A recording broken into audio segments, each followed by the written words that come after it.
शरणं गच्छामि धम्मं शरणं गच्छामि संघं प्राचीन समय के सिद्धांत के विषय में लोग काफी अध्ययन किया करते थे। इसलिए दलाई लामा ने हिंदू धर्म के लोगों से अनुरोध किया कि उन्हें सिद्धांत के विषय में जानना चाहिए। अगर तिब्बत की बात की जाए तो शांत रक्षित द्वारा ले जाए गए धर्म को तिब्बत के लोग अभी तक अध्ययन करते हैं। आज के समय में भी अगर देखा जाए तो दुनिया में ऐसी बड़ी आबादी कई हो चुकी हैं जो बौद्ध धर्म का अध्ययन करते आ रहे हैं। तो अध्ययन की जहां तक बात की जाए तो नालंदा के विद्वानों के गंभीर अध्ययन की बात की जानी चाहिए। तिब्बत के लोग जितनी गंभीरता से बौद्ध धर्म का अध्ययन करते हैं उतनी गंभीरता से दूसरे देशों के लोग नहीं करते, चाहे मंगोलिया, रशिया इत्यादि कोई भी देश हो। नालंदा की जो परंपरा है उसका इतनी गंभीरता से अध्ययन नहीं करते, लेकिन बौद्ध धर्म के लोग शरण में आने के बाद भी उसको जबरदस्ती शरण में आकर या मेहनत करके अध्ययन करते हैं। इसके अतिरिक्त जितने देश स्वतंत्र हैं उनको भी अध्ययन इसका करना चाहिए और इसका अभ्यास करना चाहिए। यदि नालंदा की बात की जाए तो केवल धर्म की बात ना की जाए। जहां तक ज्ञान की बात की जाए, जहां तक वस्तुओं को जानने की 3 अवस्थाएं हैं तो उनकी बात भी की जाए। एक तो है सूक्ष्म स्थूल अवस्था, दूसरी है सूक्ष्म अवस्था और तीसरी है सूक्ष्म से सूक्ष्म अवस्था। इन अवस्थाओं को किस प्रकार जाना जाए या किस प्रकार समझा जाए इसका प्रयास करना चाहिए, ना कि किसी धर्म या संप्रदाय से जोड़ना चाहिए। जहां तक चित्त की बात की जाए तो उसे देखा नहीं जा सकता।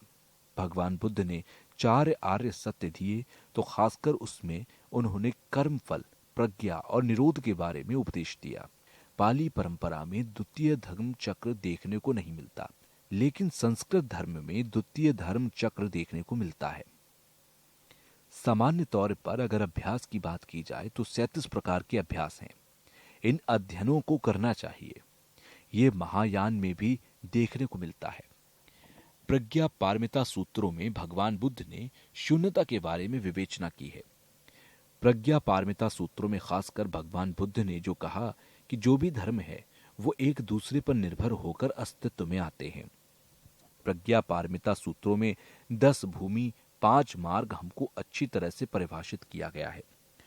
तो जो मूल माध्यम प्रज्ञा पारमिता सूत्र है तो उसमें 10 जो भूमि है 5 मार्ग में, तो उसकी किस प्रकार व्याख्या की गई और उसके बाद वैशाली में तृतीय धर्म चक्र उपदेश दिया गया या फिर उसे अंतिम धर्म चक्र उपदेश कहा गया। पहला धर्म चक्र 4 आर्य सत्य हैं, दूसरा धर्म चक्र प्रज्ञा पारमिता और तीसरा धर्म चक्र उपदेश 2 भागों में बांटा जा सकता है। उसमें हमारे चित्त की प्रकृति जो कि निर्मल होती है उसके बारे में कहा गया। संधि निर्वाचन, उसमें पहले धर्म चक्र उपदेश में ऐसा कहा गया कि सारे के सारे धर्म स्वभाव से सिद्ध किए जा सकते हैं। दूसरे धर्म चक्र में कहा गया कि सारे के सारे धार्मिक स्वभाव से शब्द नहीं किए जा सकते। और जहां तक तंत्र की बात की जाए तो लोग मानते हैं कि भगवान स्वर्ग के लिए होते हैं और जो धर्म है लोगों को जिस प्रकार उनकी जरूरत होती है उस हिसाब से लोग धर्म को मानते हैं। यानी कि धर्म जो है जिनकी आवश्यकता है धर्म की उनको उपदेश दिया गया। तो इस प्रकार धर्म सभी को दिया गया, लेकिन तंत्र विशेष लोगों को दिया गया। जैसे कि प्रज्ञा पारमिता हृदय स्तोत्र में कहा गया कि देवता या असुर इत्यादि सभी के लिए व्याख्या वहां की गई है। जो 4 आर्य सत्य हैं भगवान बुद्ध के द्वारा दिए गए वो सभी के लिए समान है। और प्रज्ञा पारमिता सूत्र में जो अशोक गंधर्व इत्यादि के लिए और ज्यादा तंत्र की बात की जाए तो जो तंत्र की व्याख्या की गई है तो वो भी जो विशेष लोग थे उसके लायक थे, उनके लिए उपदेश दिए गए। तो तंत्र सारे लोगों के लिए या आम जनता में प्रचार किया जाए इसके लिए नहीं थे, क्योंकि मनुष्य की अपनी अलग सोच होती है और समझ अलग होती है। तो उसी हिसाब से अलग अलग परंपराओं के हिसाब से उपदेश दिए गए। भगवान बुद्ध ने तंत्र की बातें सभी को नहीं बताई। उन्होंने एक बौद्ध भिक्षु होने के नाते सभी के लिए समान रूप से उपदेश दिए। दूसरा उपदेश कहें या दूसरी विधि, उन्होंने एक मंडल के रूप में जाकर उपदेश दिए। एक शिलालेख है जिसके विषय में ग्रंथों में जिक्र आता है कि सुमेर पर्वत इत्यादि की बात की जाए तो दलाई लामा नहीं मानते कि उसका कोई अस्तित्व है। ऐसा माना जाता है कि दुनिया के बीच में सुमेर पर्वत है और सूरज चांद उसके बेहद करीब है, लेकिन दलाई लामा इसे सच नहीं मानते हैं। कहते हैं कि जहां तक ऊंचाई या दूराई की बात की जाए तो चांद की जो सूर्य से दूरी है, तो सूर्य और चांद के बीच की दूरी में 1 योजन का फर्क होता है। इस विद्वान ने कहा था कि जो पृथ्वी है उसका आकार गोल है। तो हिंदू तीर्थंकर ने इस बात का विरोध किया। दलाई लामा कहते हैं कि जो 5वीं सदी में एक जो विद्वान हुए, क्या मैं उन विद्वान का अवतार हो सकता हूं? क्योंकि मैं जो सुमेर पर्वत है उसको नहीं मानता हूं। जब मंडल का अर्पण करते हैं तो पृथ्वी, रत्न इत्यादि सभी का अर्पण करते हैं, लेकिन फिर भी सुमेर पर्वत इत्यादि को माने या ना माने तो यह हम पर निर्भर करता है। लेकिन दलाई लामा इस बात को नहीं मानते। तो ऐसा मानते हैं कि क्रम बनाया गया है कि जो सुमेर पर्वत है उसके अलग अलग चीजों को रखा जाता है। यदि सुमेर पर्वत को नहीं मानेंगे तो उसके बारे में यह कहना मुश्किल होगा, तो सोच विचार कर ही कहना चाहिए। हालांकि ये विषय की बात नहीं थी, विषय से हटकर की गई बातें थी। कुछ अतिरिक्त बातों में भी जानना चाहिए। भगवान बुद्ध के ग्रंथ के अनुसार हमें जांच पड़ताल करते रहना चाहिए। तो भगवान बुद्ध के वचन जैसे जैसे हैं वैसा स्वीकार किया जाना बाध्य नहीं है। जांच पड़ताल करके जाना जा सकता है। हालांकि दूसरे धर्मों में विरोध नहीं किया जाता। जो चीजें जैसी उपलब्ध हैं वैसी ही माननी होती हैं। जैसा कहा गया है उसी प्रकार से अगर मान लें तो हमारे मन या चित्त पर फिट नहीं बैठती, क्योंकि हमारे मन या चित्त में उसका कोई दूसरा अर्थ होता है। जैसा है वैसा अगर मान लें तो फिर हम अर्थ को नहीं समझ पाएंगे। कहा जा रहा है कि जो शब्द है उसे बिल्कुल उसी तरह से नहीं मानना चाहिए जैसा कि नालंदा के विद्वान ने कहा था कि पृथ्वी गोल है इत्यादि। उन्होंने व्याख्या की। उसके बाद में एक विद्वान ने विरोध भी किया था। जैसा कि भगवान बुद्ध ने खुद सूत्रों में कहा है कि मेरे बौद्ध भिक्षुओं की मेरे दर्शन को मात्र श्रद्धा मत मानिए, बल्कि इसलिए भी नहीं मानना चाहिए कि मैं बहुत बड़ा विद्वान रहा हूं या मैं बुद्ध हूं। आपको मेरे वचन को उसी तरह से मानना चाहिए जैसे एक सुनार सोने को अलग अलग विधियों से परखता है। आग में जलाकर, रगड़कर, घिसकर देखता है कि वास्तव में ये सोना है या नहीं है। इस प्रकार आपको भी भगवान बुद्ध का जो दर्शन है उसे जांच पड़ताल कर मानना चाहिए, ना कि श्रद्धावश मान लेना चाहिए। ना ही ऐसा सोचना चाहिए कि भगवान बुद्ध कह रहे हैं इसलिए मान लेना चाहिए। इसलिए परीक्षण जरूर करना चाहिए। अगर आपको आपके मन के अनुसार दिया गया ज्ञान ठीक नहीं लगता है तो आपको उसके विषय में पड़ताल करनी चाहिए। अगर कोई चीज आपको ठीक नहीं लग रही तो उसे ना मानने में कोई बुराई नहीं है। किसी भी बात को प्रमाणित रूप से स्वीकार करना चाहिए। तो आज के वैज्ञानिक भी उसी प्रकार से परीक्षण करके ही बातों को स्वीकार करते हैं। जब दलाई लामा किसी को बौद्ध धर्म की कोई तस्वीर उपहार स्वरूप देते हैं तो वो कहते हैं कि अगर धर्म अनुसार कहूं तो ये भगवान बुद्ध की प्रतिमा है। अगर सामान्य तौर पर कहा जाए तो ये भारत के प्राचीन दार्शनिक हैं और वो ऐसे व्यक्ति हैं जो सभी लोगों के दुख के बारे में सोचने वाले हैं। इन बातों को कहकर उनको उपहार स्वरूप प्रतिमा देते हैं। पहले तो परीक्षण किया जाना चाहिए, उसके बाद आपका जब अपना ज्ञान हो जाता है तो उस प्रकार मानना चाहिए। नागार्जुन इत्यादि ने भी परीक्षण को ही प्रमुखता दी। तो काफी दिन के बाद लोग आज भी वैज्ञानिक लोगों के साथ चर्चा करते हैं।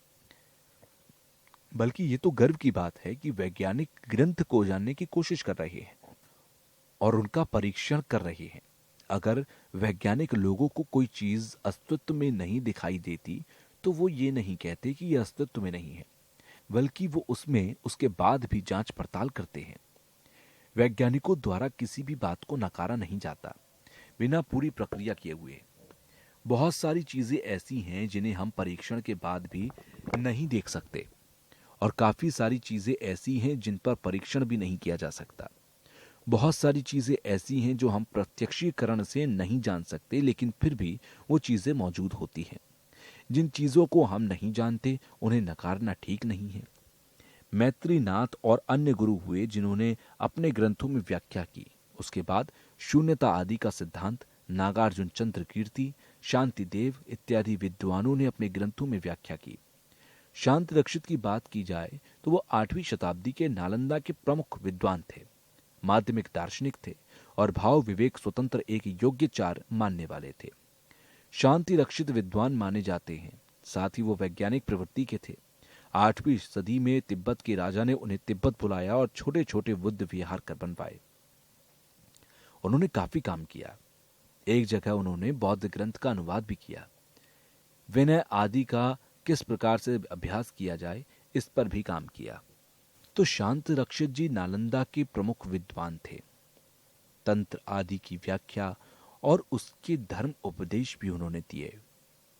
फिर राजा लंदौर के समय में भी काफी नाश किया गया, तो जो भी विनय या शील को मानने वाले थे उनको नष्ट किया गया।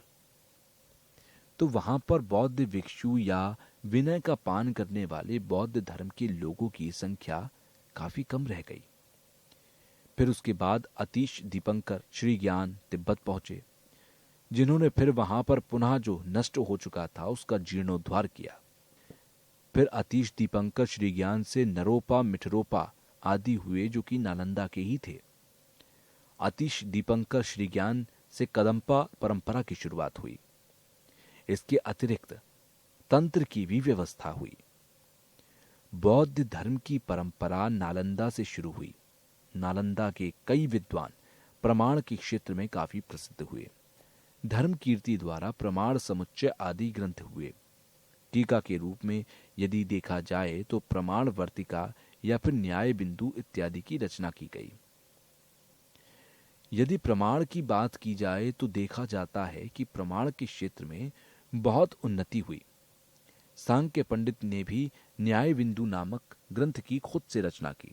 उसके बाद वाद विवाद की रचना की गई और किस प्रकार से तर्क करना चाहिए और किस प्रकार से वितर्क करना चाहिए।